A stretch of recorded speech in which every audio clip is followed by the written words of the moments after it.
కరీంనగర్లో ఏర్పాటు చేసిన సమావేశంలో సోమాజిగూడ యశోద హాస్పిటల్కు చెందిన డాక్టర్ శ్రీహరి మాట్లాడుతూ ఆధునిక వైద్య రంగంలో మౌనంగా జరుగుతున్న విప్లవం ఇంటర్నేషనల్ రేడియాలజీ అని అన్నారు. ఇది చిన్న రంధ్రాల ద్వారా శరీరంలోని రక్తనాళాల్లో ప్రత్యేక పరికరాలను ప్రవేశపెట్టే శస్త్రచికిత్స లేకుండానే అనేక క్లిష్ట వ్యాధులకు సమర్థవంతమైన చికిత్స అందించగలిగే పద్ధతిగా తెలిపారు. ఇవే కాకుండా పలు అంశాలను వివరించారు. ఈ కార్యక్రమంలో పలువురు వైద్యులు, ఆరోగ్య రంగ ప్రముఖులు పాల్గొన్నారు.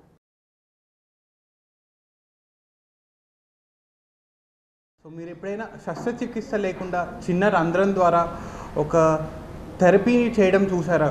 అదే interventional radiology.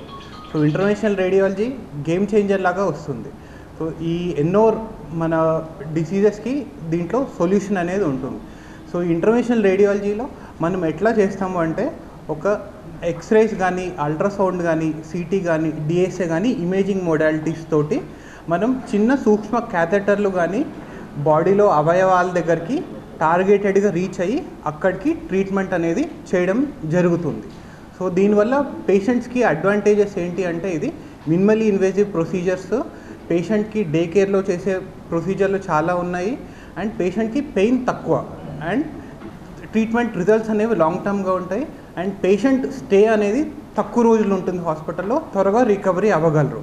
So this is the advantages of interventional radiology.